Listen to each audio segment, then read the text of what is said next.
Madam President, the President of the 88th session of the UN General Assembly, Madam Annalena Baerbock, Secretary General of the United Nations, Antonio Guterres, Excellencies, Heads of State and Government, distinguished delegates, ladies and gentlemen. I congratulate you, Madam President, on your election to preside over the 80th session of the UN General Assembly. Madam President, you can count on Kenya's full support throughout your tenure as you steer the Assembly into the future. Ladies and gentlemen, 8 years ago, in the aftermath of the unprecedented global destruction and devastating war, the international community came together in hope. They created this organization, the United Nations, as a shield against the horrors of war, as a platform for dialogue, and as a bridge to a better, fairer, more secure global community. What is often forgotten or not mentioned today is that the United Nations grew out of the failure of the League of Nations that existed between 1919 and 1945. The League of Nations did not collapse for lack of good intentions or noble objectives. Formed at the end of the First World War and as part of the Treaty of Versailles, it was humanity's first attempt to build a permanent international organization to stop aggression and war and bring nations together. Its ambitions were to achieve collective global security, disarmament, peaceful dispute resolution, and cooperation on humanitarian and social issues. Despite these ideals, the League of Nations failed. The United States never joined, other great powers came and went, and without enforcement authority, its condemnation carried little weight. When Japan invaded Manchuria, when Italy marched into Ethiopia, and when Hitler openly defied its rules, the League stood by, helpless and powerless. By the late 1930s, its credibility had collapsed, and with the outbreak of the World War II, it was rendered irrelevant. Madam President, this history is both a lesson and a warning. Institutions rarely fail because they lack vision or ideals. More often, they drift into irrelevance when they do not adapt, when they hesitate to act, and when they lose legitimacy. To remain relevant, institutions must be reimagined, must be reformed, renewed, and aligned with emerging realities. 8 decades ago, the founders of the UN sought to correct the failures of the League of Nations by creating a stronger, more inclusive organization anchored in the principles of, and I quote, "We the people of the United Nations, determined to save succeeding generations from the scourge of war," end of quote. Today, we are gathered for the UN at 80. The question is unavoidable. Is the United Nations relevant to the demands of our time? Can it continue to serve humanity in the face of current realities? Or has it become a relic of a bygone era? Madam President, Excellencies, we meet against a grim global backdrop. Conflict rages in Eastern Europe, the Middle East, the Sahel, the Horn of Africa, and beyond. Climate disasters grow fiercer by the day. Inequality deepens, pandemics loom, and technological disruptions outpaces governance. Instead of trust, mistrust is spreading. Instead of solidarity, fragmentation is taking root. In place of hope, anxiety fills our global community. We are living, to borrow from the words of the founders of this institution, not in larger freedom, but in growing uncertainty. At this moment of turbulence, when we most need a strong United Nations, the organization faces its deepest crisis in credibility and capacity. Funding cuts have paralyzed its operations. Bureaucracy has slowed its response. The Security Council remains frozen in the post-war structures of 1945, unable to act inclusively, with fairness, and with speed. Ladies and gentlemen, I can, however, state with absolute conviction that the United Nations has been one of humanity's greatest achievements. For 8 decades, it has held back the specter of global war, calmed conflicts from Cambodia to Liberia, and stood guard in some of the world's most dangerous places through the courage of its peacemakers and peacekeepers. Few institutions in humanity's history can claim such a legacy. The United Nations has stood at the front lines of humanitarian crisis, from famine relief in the Horn of Africa to emergency shelter for millions of Syrian and Ukrainian refugees. It was at the forefront in the eradication of smallpox, coordinated global responses to HIV and AIDS, Ebola, and COVID-19, and continues to champion universal vaccination. Its agencies have advanced women's rights, protected children, safeguarded refugees, and set global norms on everything from disarmament to climate action. The UN Sustainable Development Goals remain a shared blueprint for human progress. These are achievements no nation could have achieved alone, however rich, however great, or however powerful. And yet, every institution, no matter how noble its origins or impactful its legacy, must adapt to changing times or slide into irrelevance. Today, the United Nations stands at a crossroads of renewal on one hand or decay on another. Put differently, after 80 years, the rhymes of time are calling on us to reimagine the original promise that inspired the founding of the United Nations, and that is the quest for global peace, development, and human rights. But this call must now be answered in a global context that is profoundly different from the post-war era in which the UN was conceived then. We would be denying the cold, hard truth if we say that the United Nations is delivering as it should. On peace and security, its voice is too often drowned by the rivalries of great powers, while some nations simply ignore its resolutions and do as they please. Too often, the UN's blue helmet, once a symbol of moral authority, no longer commands the same respect. From the conflicts in Gaza to Ukraine, to the crisis in Sudan, DRC Congo, Somalia, and the Sahel, we see actors proceed undeterred by the United Nations calls. Excellencies, ladies and gentlemen, Kenya speaks from the experience of a nation deeply invested in multilateralism. For decades, we have placed our troops and police in harm's way for peacekeeping missions across Africa and beyond, from Somalia to Democratic Republic of Congo, from South Sudan to most recently in our neighborhood here in Haiti.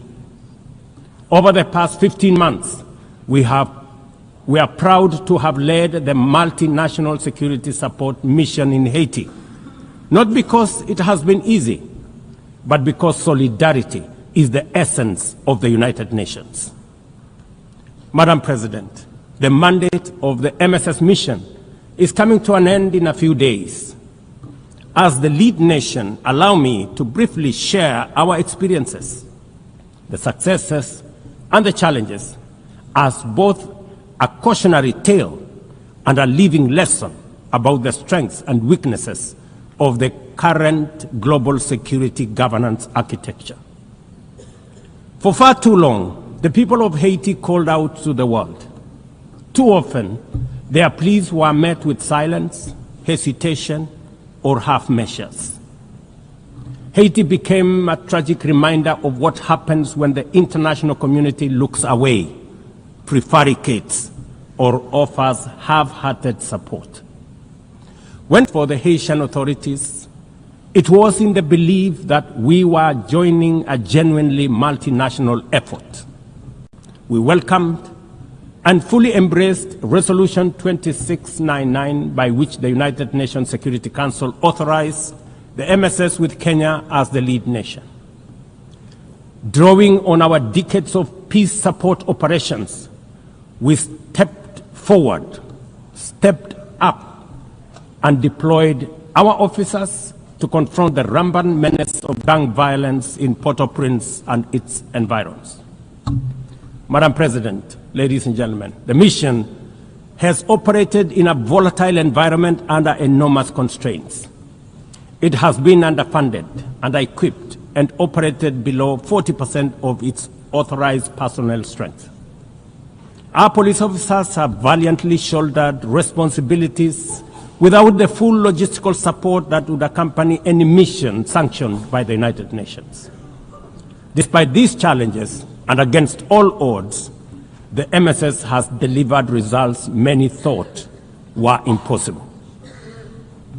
The presidential palace, once under siege from gangs, is today restored as the seat of government. The police headquarters and the police training center, once overrun by gangs, are now secure, with the academy resuming the training of new police officers, over 700 of whom graduated a few months ago. Schools that have been shattered by violence have reopened, with children back in class, learning and progressing. Roads once manned or blocked by gangs have now free-flowing traffic. Cases of kidnapping and extortion have reduced sharply. The airport and the seaport, once surrounded by gangs, are now abuzz with normal operations.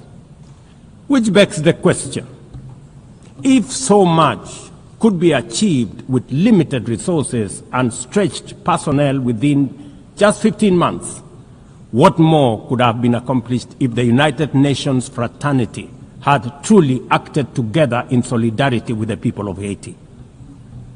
From this podium, I wish to assure all partners and actors that with the right personnel, adequate resources, appropriate equipment, and necessary logistics, Haiti's security can be restored.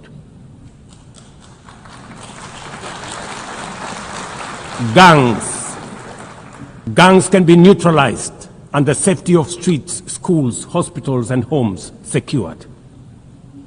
The continued harassment, abductions, and criminal acts undermining the lives of Haitians are unacceptable, unjustifiable, and must be stopped by this organization, the United Nations. Madam President, as the UN Security Council deliberates on the next steps, we must not lose sight of the fact that the situation in Haiti demands sustained, coordinated, and undivided international attention.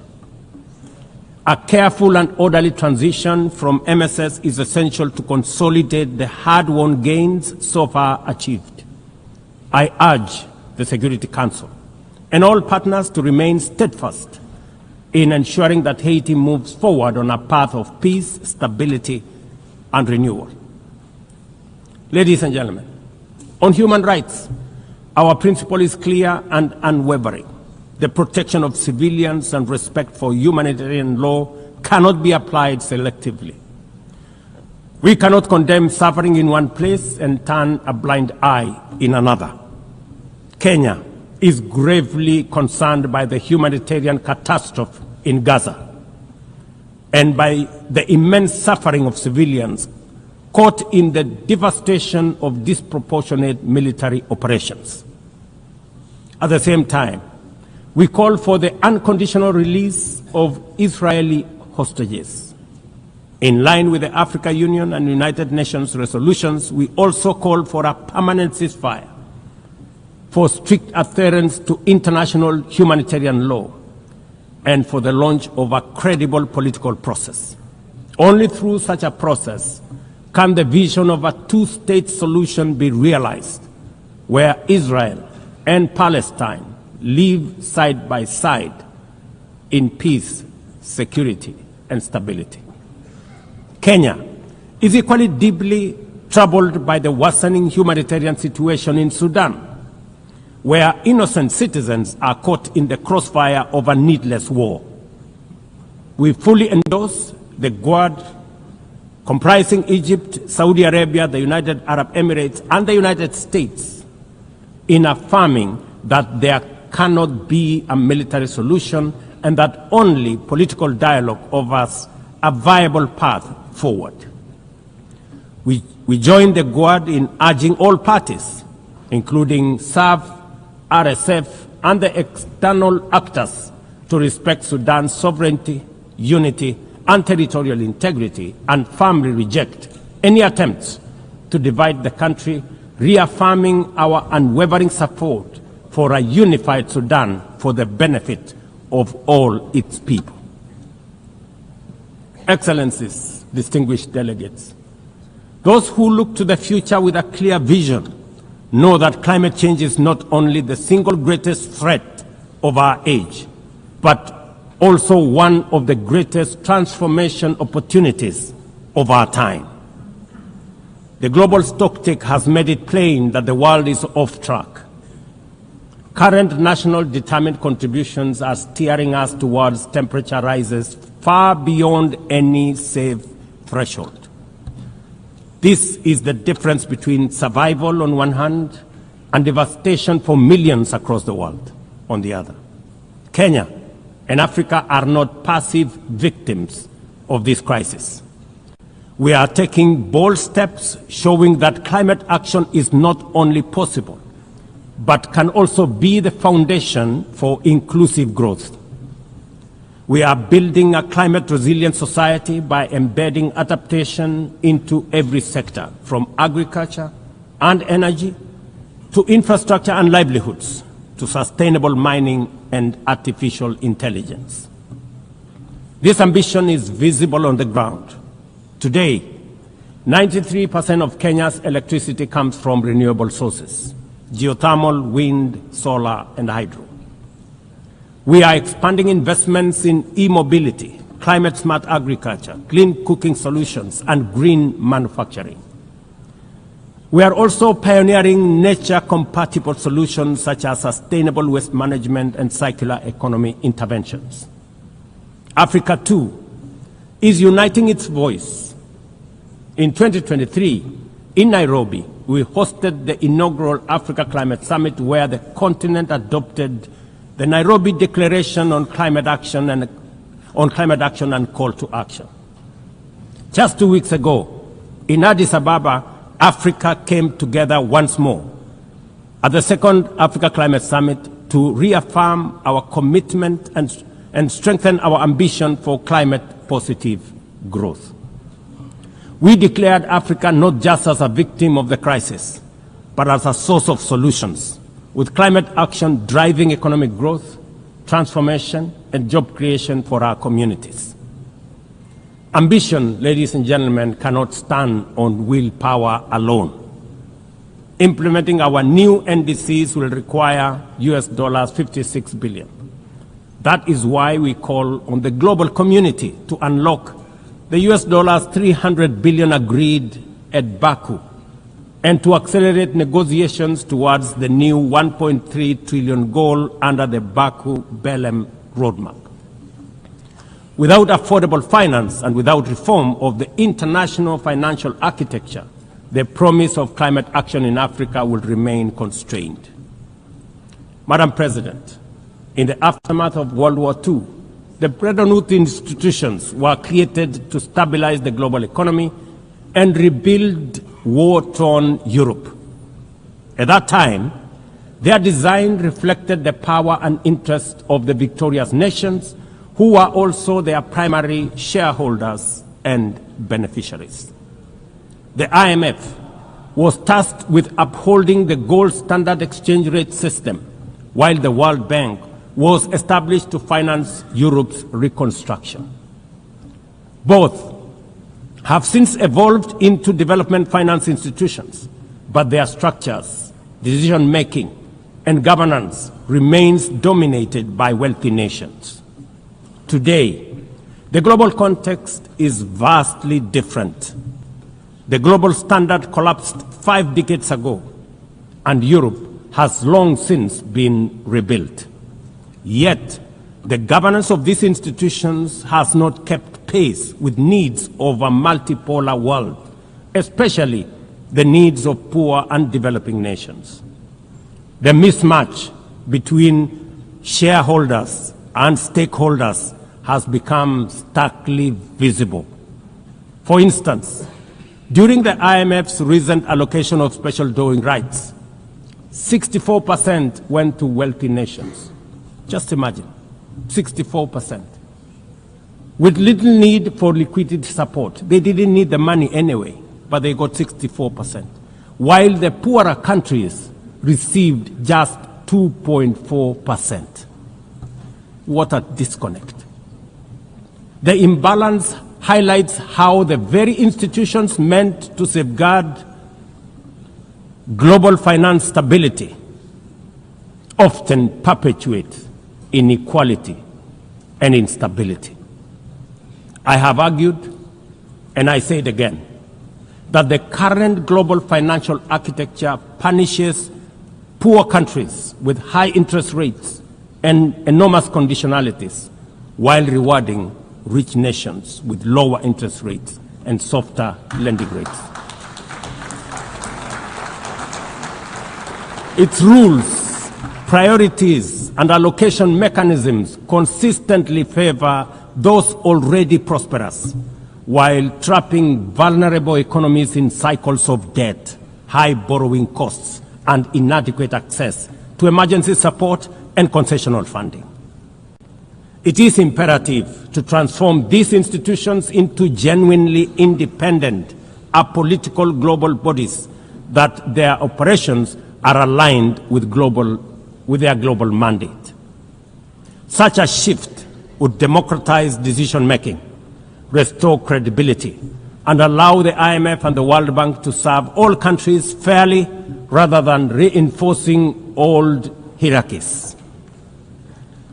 But Africa is not merely waiting for external prescriptions.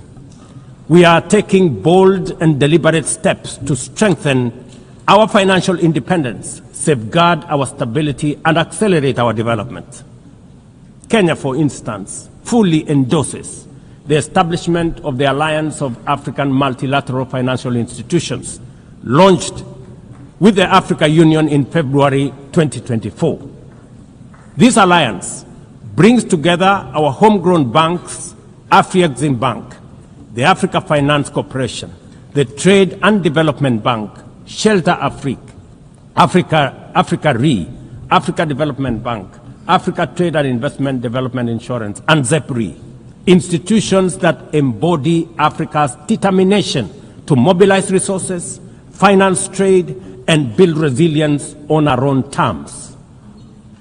At the same time, the Africa Union is championing 3 transformative institutions: the Africa Central Bank, which will issue a single currency and free our trade from dependence on foreign money; the Africa Monetary Fund, positioned to stabilize our economies and give us true financial sovereignty; and the Africa Investment Bank, designed to mobilize resources for infrastructure, industrialization, and integration that Africa needs to rise.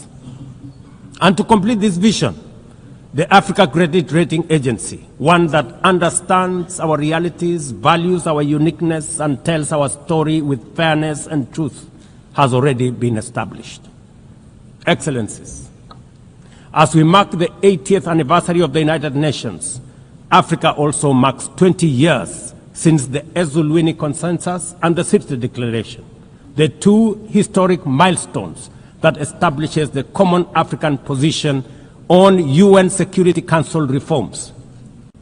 For 2 decades, Africa has spoken in one voice, demanding justice, equity, and representation in the highest organ of global governance. This demand, however, continues to be ignored, deferred, or endlessly debated to the detriment of both Africa and the legitimacy of the United Nations itself. You cannot claim to be the United Nations while disregarding the voice of 54 nations. It is not possible. Africa is no longer willing to wait on the margins of global governance while decisions about peace, security, and development are made without our understanding, without our perspectives, and without our voice. Africa's exclusion is not only unacceptable, unfair, and grossly unjust, it also undermines the very credibility of the United Nations, this organization. Africa dominates most of the Security Council agenda, provides some of the largest contingents of UN peacekeeping forces, and bears the heaviest costs of instability. Yet we remain the only continent without a permanent seat at the main table where decisions about our destiny are made. Africa deserves, ladies and gentlemen, at the very least, 2 permanent seats with full rights, including the right to veto, and 2 additional non-permanent seats on the United Nations Security Council. The world must understand that reforming the Security Council is not a favor to Africa or to anybody. It is a necessity for the United Nations' own survival. If the United Nations is to remain relevant in this century, it must reflect today's realities, not the post-war power arrangements of 1945. Madam President, despite the stated and evident weaknesses of the United Nations, it still remains humanity's best chance at global solidarity. No other institution has the universal legitimacy or convening power of the UN. From coordinating humanitarian relief in times of war and disaster, to mobilizing the global response to COVID-19, to driving consensus on climate change through the Paris Agreement, the UN has consistently shown that the world can achieve together what no nation can accomplish on its own, however mighty or great or powerful. As Doug Hammarskjöld, the UN's Second Secretary General, once observed, and I quote, "The United Nations was not created to take humanity to heaven, but to save it from hell." End of quote. That mission is as urgent today as it was 8 decades ago. At a time when conflicts are multiplying, when climate change threatens every economy, and when inequality is widening, the need for a functioning, credible, effective, and a multilateral system has never been greater. It is through the UN that nations have pooled resources to vaccinate billions of children, to protect refugees from through the work of the UNHCR, and to keep the peace in more than 70 missions across the world. Without the UN, these achievements, modest though they may sometimes seem, would not have been possible. That is why we must resist the temptation to give up on the UN or abandon it. We must make it fit for purpose, reform its structures, strengthen its mandate, and ensure its decisions reflect today's realities rather than the geopolitical map of a bygone era. As one of the hosts of the UN headquarters and the only one in the Global South, Kenya stands ready to do its part to enable the organization to go through this phase of renewal successfully as envisaged by the Secretary General under UN 80 reforms. In conclusion, Madam President, ladies and gentlemen, the 80th anniversary of the United Nations must be more than a commemoration. It must be a turning point for the organization. Let us seize this moment to reimagine and rebuild the UN into a body that commands legitimacy, responds with speed, and delivers justice for all. I thank you, and God bless you. on behalf of